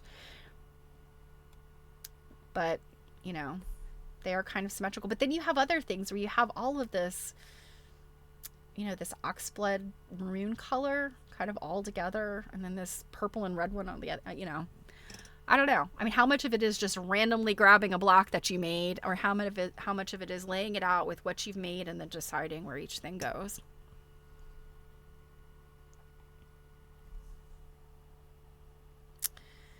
So this one is a double 9 patch.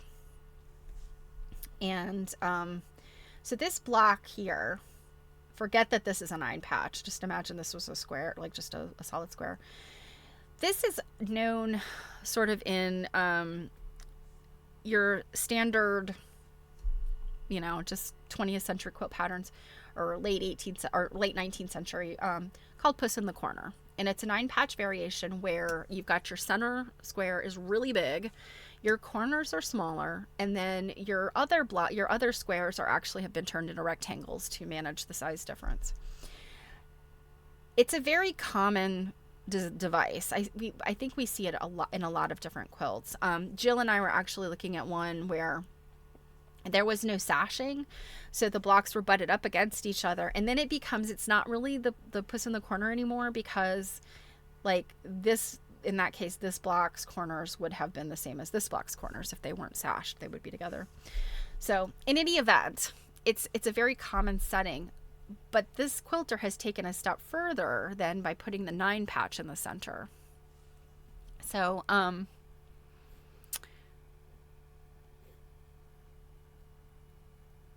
okay, he says half square triangle. Yes, the use of half square triangles, you can get a turn dash. Yep, that's another. But then there's just some things that they would not do. They would not take that half square triangle and turn that and to make that pattern. I think it's like they're getting away with a lot when they're making a sawtooth or making those geese. Like, and of course, Julie's notes say that that's the only one they've ever seen. So, who knows? Perhaps the quilter got in trouble. You don't know. All right. So double 9 patch. This one is circa 1940, 79 by 79. 9 patch is the simple square divided into 9 equal parts. It can have many variations. The double 9 patch, large 9 patch blocks made up of identical, though smaller blocks, are very popular with the Lancaster Amish. This beautifully balanced piece has a constant coral patch in the center of every block. Each small 9 patch sits within a larger 9 patch variation called Puss in the Corner, named for a 19th century children's game. I didn't know that's what that was. So, okay. So she is saying that this is Puss in the Corner. But here's an interesting thing. There is symmetry here.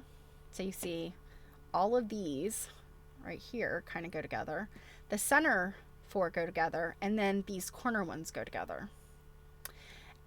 But look at the play of the light and dark when you're looking at this bright orangey coral color. It like pops or recedes, right? The rest of the block around it.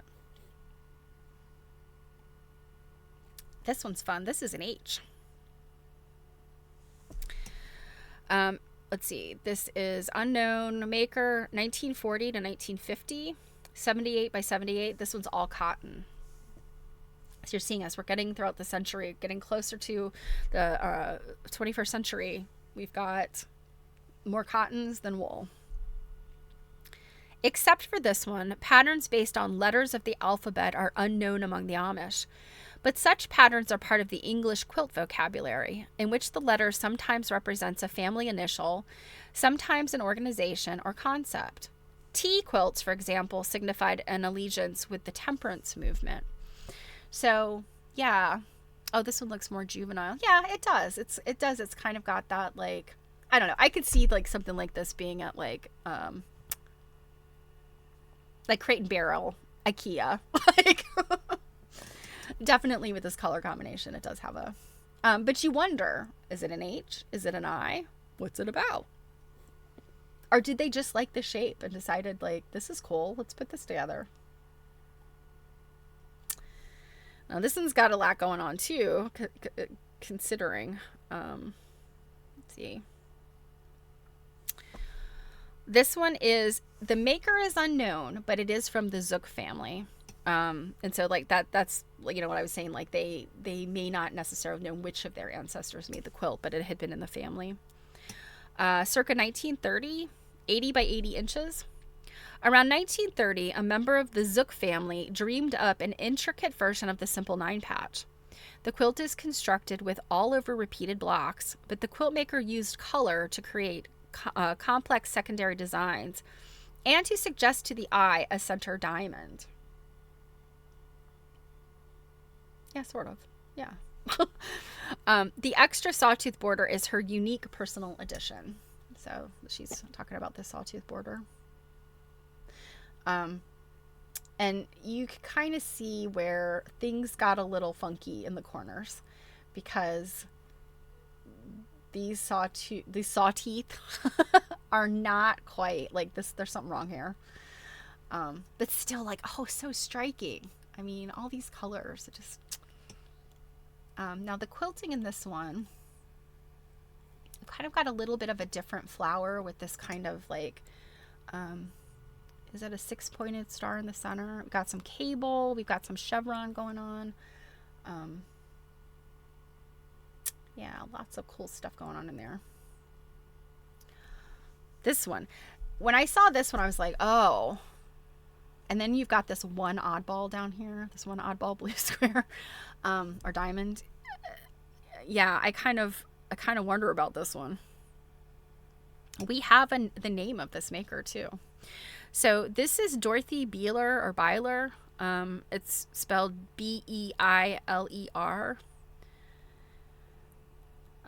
Circa 1929. This is wool and rayon, 80 by 82 inches. When we got this quilt, we were given the maker's name, but unfortunately, nothing to help explain why Dorothy Beeler or Byler included one light blue diamond in the border. It is rare for a Lancaster quilt to have an outstanding piece, meaning something that like really pops out as wrong. Even in quilts using many different colors, Amish quilt makers strove for overall balance and harmony rather than calling attention to any one area. But to me, this is very busy. I love it, but this is one of those ones where I kind of wonder, like, was she really pushing it when she made this? Like, I could see, you know, the preacher coming over and being like, oh, Dorothy, this is too much. You know? Now the center block is this pink and like, I guess it's like either navy blue or like a really dark bluish purple. And then the turquoise blocks are the same, but everything else, the top and bottom and side to side, are all different. So yeah, Dorothy was, yeah, scandalous for sure. Also, look at this. Because of the length of the diamonds, you get them cut off here, but she has carefully made sure there's symmetry in that it's these opposing corners. You know, she could have easily accidentally flipped this so that, you know, there was a half here and a full there, but she very carefully made sure that, you know, those differences were accounted for in symmetry. Yes, an Amish rebel quiltish, right?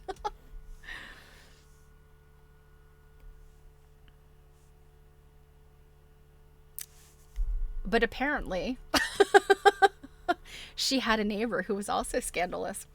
This one does not have a name on it, and but this is also dated in the 20s.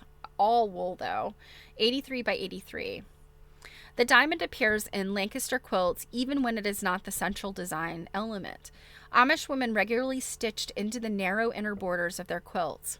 In double 9-patch quilts, they pieced the diamond into the frame rather regularly, and when they set their square blocks on point, the motif was echoed yet again. So yeah, this like sashing here, this inner border echoes, this on point. This has also got a kind of interesting center device here. I don't know what that is. It's like almost like a Celtic knot kind of thing. And then the rest of it is just a grid pattern. And then you have, your swirly stuff on the outer part. Yeah. Yeah, almost Celtic, but the Amish would have had, no frame of reference really. I mean, not to say that they wouldn't know what those things were or what they look like, but it's not really in the cultural significance to Amish, I guess. This Irish chain. So this one's a triple Irish chain. There's another one I don't think I took a picture of, a double Irish chain right after this one. But I thought this one was really, really stellar. So this is 1910 to 1920, pieced wools, 80 by 82. Sub-patchwork designs like Irish chain were worked by both the Amish and the English. Lancaster Amish quilts can be rather easily recognized, though, once you are familiar with their palette, layout, fabrics, and quilting. Amish women purchased factory-produced cloth of rich colors like these by mail from traveling merchants or from local stores as early as 1850. And so we scroll in here and you can see what's going on with these. And these are the green and the blue are quite different, but their value is so close that when you put that red in there, it's almost hard to tell the blue and the green apart from a distance. But I mean, gosh, it's just juicy. It just reminds me of fruit. And yeah. And the quilting around the edges, of course, is stellar. Okay. This one is a double Irish chain. And let's see, this one's 1920, 70 by 83 inches. This is all wool. Double Irish chain design is a simple 25 patch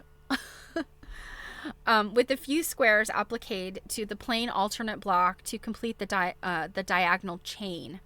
This and its cousin, illustrated previously, have the deep, radiant tones and superb quilting that typify Lancaster quilts. Both examples float within a single wide border and are finished with a wide binding, usually of a contrasting color. Okay, so here she's talking about binding of a contrasting color. So to me, that's saying applied binding, not back to front. So that's one of the things I definitely want to look at and ask tomorrow. Because I know I'll get the details. Okay. Baskets. Oh, look at this. I love this so much.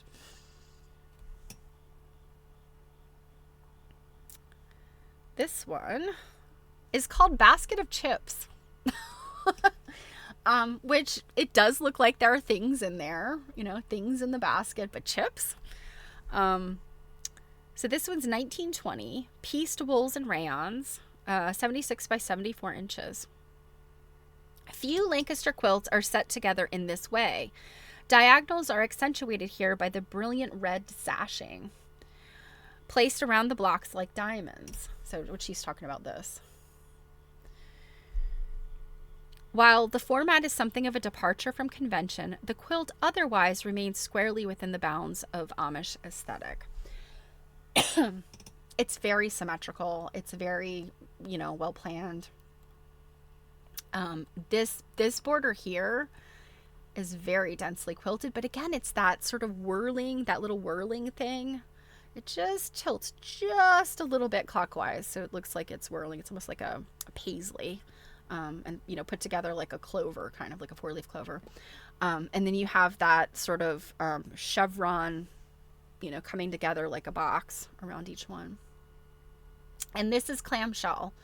Typically we've seen a grid in these center ones, but this is a clamshell. And then the grid is picked up in the blocks, in the basket blocks. So lots going on there. Yeah, grapes, blueberries, and strawberries. Yeah, that last one. This is so very Amish to me. This one's just called baskets.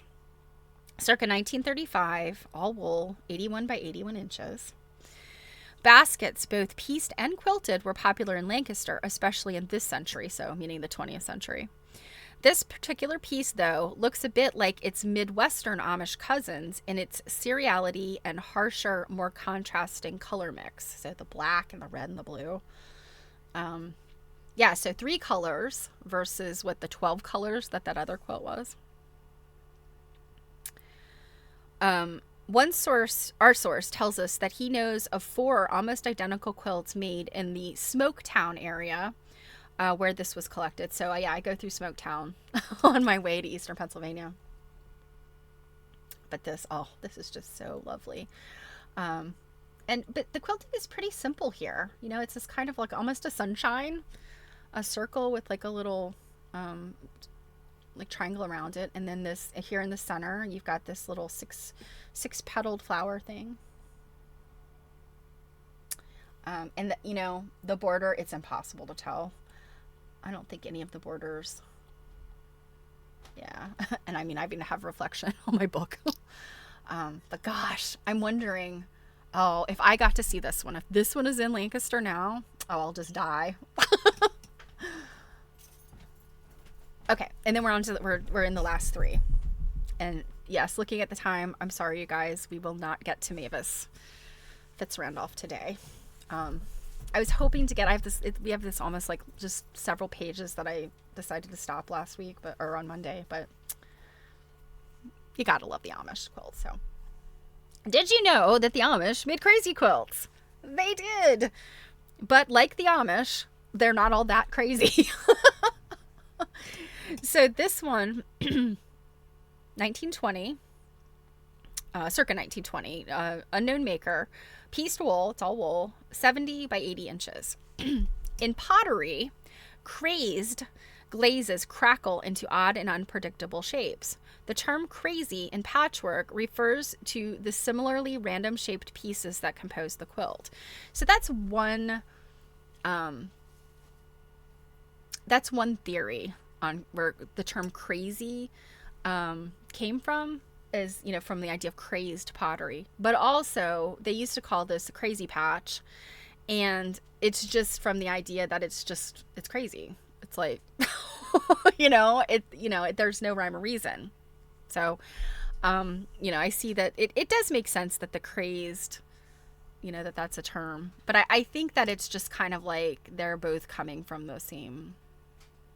The term crazy is just coming from the same theory. In Lancaster, these bits and pieces tend to be organized into contained crazy squares by the plain unpieced blocks and half blocks set next to them. So yeah, they would never do like a completely crazy quilt, right? They had to contain it. But to me, my guess, and again, this is all guesses, I will, if I see one of these tomorrow, I will ask the question. But my guess is, again, they're practical people. They don't really make scrappy quilts, but this could be a situation where they have clothing scraps and scraps from making other quilts, and it just made sense to them because the English are doing this. Well, let's do this our way with our scraps. So that's maybe what this is. I don't know. I'll have to ask. It definitely could just be a matter of, the English have been making these. Let's just do one our way. It does have your standard, that feather strip stitch, cretin stitch. But it looks like it's done maybe in a couple of different colors. Yeah, there's like a yellow, a sort of a very pale pink, maybe blue. It seems like in some cases they're trying to sort of match the color of one of the fabric patches, but in other places it looks like it's a completely different color. And then you've got like the 6-pointed star quilted in here. It looks like there's a couple of maybe some funky wonky bits. But you still got just some really beautiful quilting along the edges.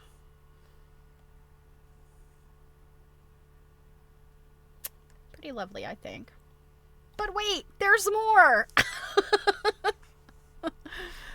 So this one, 1925, and also to note, the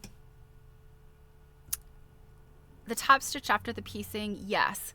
And so my guess, now Crazy Quilts, I'm actually studying a oops, well, I just spoiled it. There's a third one. I think that they pieced these together more like piecing, whereas your typical Crazy Quilt will be a foundation and the pieces may be basted, but then it's these stitches are actually holding it together. I don't know. Fingers crossed I get to see that one of these, and you know, maybe we'll have some more intel. I suspect they pieced them into the block and then put that stitching on top. We'll see.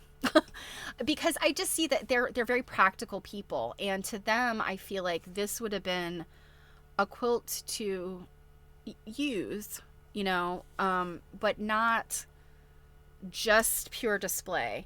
So like I have a bunch of Crazy Quilts, and I actually have one I'm studying right now that it doesn't have a backing. The edges are just finished with like a really kind of long whip, and the pieces, although they're well sewn down, they still are, you wouldn't want it on a bed. Like you wouldn't want to sit on it. Yeah, it would just be too dangerous. Like you'd mess it up. Like you could rip the silks and things. This to me, you know, again, this just speaks of like, they pieced these, I think, but we'll see. So I will report back on Monday, I promise. Let's see.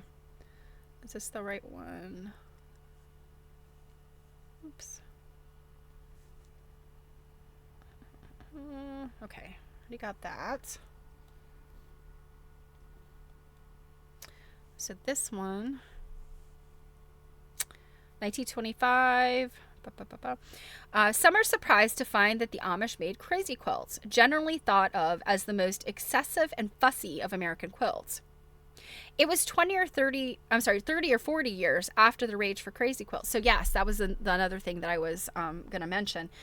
These are from the 20s. This was a long time after Crazy Quilts were really popular. And the popularity of Crazy Quilts kind of peaked in the 1880s, like 1885. You know, it's in the years after the centennial. And so people had, you know, all of this stuff from, you know, this souvenir-y type stuff. So centennial and campaign ribbons and all kinds of stuff that, you know, had come out in the, you know, in the decades before. And so they started putting all that stuff into Crazy Quilts. And you got a peak of like 1885-ish. I think literally every Crazy Quilt I have that has sort of a date range, or I can get to a date range, it's all 1880s. But then later on, you do see, getting into the 20th century, up into the 20s, you'll see farmhouse crazies. And those are where women they just were using their scraps. And so that they're more of like cotton printed fabrics, or they're wool, you know, from like worn out wool clothing. So I think that's where the Amish were kind of getting in on that trend of, you know, just these sort of scrap quilting crazies. And I think more of that stuff is pieced in a way that it won't fall apart. The way that like the traditional, like just thrown together, it's for your piano top kind of Crazy Quilt. So let's see, 34. The 20th century Amish interpretations were quite simple relative to the wildly embellished Victorian examples on which they were modeled. And so, I think this is the, oh, is it? Nope, there's a fourth one. This one has got a little bit more interesting things to it. It's got, you know, it's got a couple different embroidery designs. She's really skirting the rules there. And we do know who made this one. So this one is Mrs. Gorman, Amish quilt maker, circa 1920. These are all wools, 77 by 92 inches. Our source bought this piece from the maker in the town of Lampeter. It's Lampeter. I think it's Lampeter in Lancaster County. Mrs. Gorman may have displayed a bit of boldness in choosing to do crazy quilt blocks, but she also allied herself with her group by placing her blocks in the traditional Lancaster setting and by quilting the motifs used by the Amish for generations before her. So yeah, she's got her feather wreaths. She's got her standard, that beautiful vining wreath. She's got that square with the little 4-petaled thing in there. So yeah, she's really pushing the barriers. This is a quilt I could see having the other side. And that's another thing I would love to know. What's up, Mrs. Gorman? Did you have to flip this over when the preacher came? So nobody knew that you did this? Yeah. Right, Druid? She's getting a bit frisky there. All right, this is the last one. So this is an unknown maker, 1938. This is like really late for anything that's like crazy quiltish. So this is wool and rayon, 81 by 82 inches. Crazy quilts allow for some significant departures from tradition for Lancaster women. Each block permits a small free-form composition. Curved seams, virtually never seen in other Lancaster County Amish quilts, can be included. Simple embroidery was also tolerated in crazies, and here the quilt maker even used yellow, a color normally considered showy in Lancaster. So that's interesting. Like, yellow was not something that was commonly used. And now that I think about it, no, I have never seen yellow in a quilt other than like a buttery, kind of like a very pale, almost like you wouldn't even call it yellow. You'd call it cream or buff. But yeah, you can see she's used yellow. And that earlier quilt, that first crazy quilt also used yellow. Oh, and she's got her date on here too. That's why we know the date. And you know what? These are variegated threads. This right here, that's variegated thread. Well, unknown quilt maker.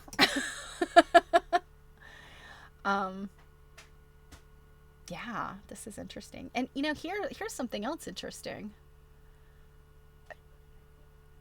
So some of a lot of these go through the center. So I'm wondering, is this pieced? Are each of these pieced together? Or are these pieces that she just stitched through? I would love to know. I can't wait to see the quilts tomorrow. I really and truly hope it is a wide variety. And my friend who is doing the quilt turning, she's told me the story. But there are some details that either I'm not remembering or maybe she didn't say. So for instance, how many of the Esprit Collection quilts are back in Lancaster? I don't know. I don't think it's all of them. I think when Esprit, shut down and Doug and Susie Tompkins divorced, and the collection, was broken up, I'm assuming some were probably sold. And then, this batch that went back to Lancaster, I don't know what the terms were. I'm not sure what the details were. So I'm hoping to get some more of that and maybe commit some more of it to memory, because it's entirely possible that my friend did tell me more than I'm remembering. And also knowing that it's pretty unlikely, in fact, 100% unlikely that I can take pictures that I could show you. I think I probably will just take a notebook and I'm going to make some notes. I'm also going to take this book with me. So, I can maybe make some notes on what I see, that may appear in this book. Now, this book is not all of the quilts. This book is only this small set. And I mean, I think what you've looked at here was 37 quilts. This might be half of what's in the book. So, I don't know what the total number was. I mean, it's in the hundreds. So anyway, I'm hoping to have that intel for you on Monday. At the very least, I can tell you about it, even if I can't necessarily show pictures. But it occurred to me that I can show you pictures, possibly, of some of this stuff by showing you what's in the book. So Monday will have to be a redux day of Amish quilts. And then we'll get back into Mavis Fitz Randolph. So, yeah, right, Robin? Yeah, I know, Kenny. Somebody's thumbing their nose. And really, like, it surprised me when I looked at Pattern and Paradox. And, I mean, I know I showed you guys the pictures, but it was a year ago. There were definitely 2 or 3 quilts that they had hanging in the center so that you could walk all the way around and see, you know, what the front one looked like and then what the back looked like. And they were very different. And the placards did explain that in some cases that they did that because so that they could flip the quilt. So, you know, and I love knowing that, you know, the Amish have that kind of, you know, that little bit of I don't know, risk taking. Right? Oh, Kenny, I know. I feel so lucky to be able to do this, you know. Probably been, oh gosh, maybe a year or 2 ago that Jill and I were actually talking to our friend who's in Pennsylvania, and she was telling us about that these quilts were at Lancaster. And I think at some point she potentially had seen them because she does a lot of work with historical societies and the various groups that are there in southeastern Pennsylvania. But, you know, she was very clear, like, they have not pulled them out of storage. They have not, you know, they're not on display. They don't, you know, at that time they didn't really have any plans. Somewhere along the line, though, I guess people kept pushing. I'm sure people kept saying, like, hey, Lancaster Historical, like, come on, we got to see these quilts. So it's just been this year that my friend has been able to go there and do a number of quilt turnings. I know she did one back in April, I think, was possibly the first one, I think. And then she was supposed to do one for the one quilt study group I belong to. And we were all gung-ho, at least I was. I sent my money in right away. I was like, I can't wait. And they didn't end up getting the number that they needed. And I think I remember telling you it's kind of funny. It's 20 to 24 people, and that's it. And the reason is they want to have at least 20 there to make it worth their while, because it's difficult to drag all these quilts out of storage. You guys know this. Quilts they're big, they're cumbersome. One quilt's no big deal, but you gotta try and pull out 20 quilts or 30, however many. It's a thing. It's, you know, and it's not like you could just whip these quilts out like you can with your own stuff. You know, they have to be taken care of and all that stuff. So that's why they want 20, but no more than 24, because they put them on a table and you want everybody there to be able to see them, and it's 6 people per side. So 20 to 24. Now, I think they've gotten to the point where they have had a hard time hitting this 20 to 24 target. And what is happening tomorrow is there is a group of women that are here. I think she said Norway, maybe. So they're a group of women that are here in the US, kind of on some type of tour. And somehow or another, they got connected with Lancaster, and Lancaster Historical has scheduled a turning for them. And so my friend reached out to me and she said, I know that you were gung-ho to see these and the thing got canceled, but there's room in this turning. So if you would like to come, please get in touch. So I had to literally get directly in touch with a person at Lancaster Historical. I had to send him a check. So it was not a simple process, but I really do hope in the future that, you know, there is an opportunity for these quilts to be hung and viewed. You know, I would gather they're not fragile, really. They're made out of wool. They've been taken care of, to my knowledge. They're the best of the best. So, you know, they're not tattered. They're not in bad condition. So, you know, beyond just careful handling of textiles, they're, you know, a lot of them are 20th century, you know, early 20th century. So, you know, my hope is they're sturdy and robust enough that they should be out and seen. And they have such an interesting provenance. So anyway, I will bring back as much intel as I can. And if there's anything I can take a picture of to show you guys, but I kind of suspect there won't be. But yes, I will take the book and some page flags so that I can take notes. All right, guys, I'm going to get on out of here. I hope you have a wonderful weekend. Yeah, I don't know. I think Robin mentioned she's got rain, but I hope the sun comes out and you have a wonderful fall weekend. Weather's beautiful here, so I gotta get out and enjoy it.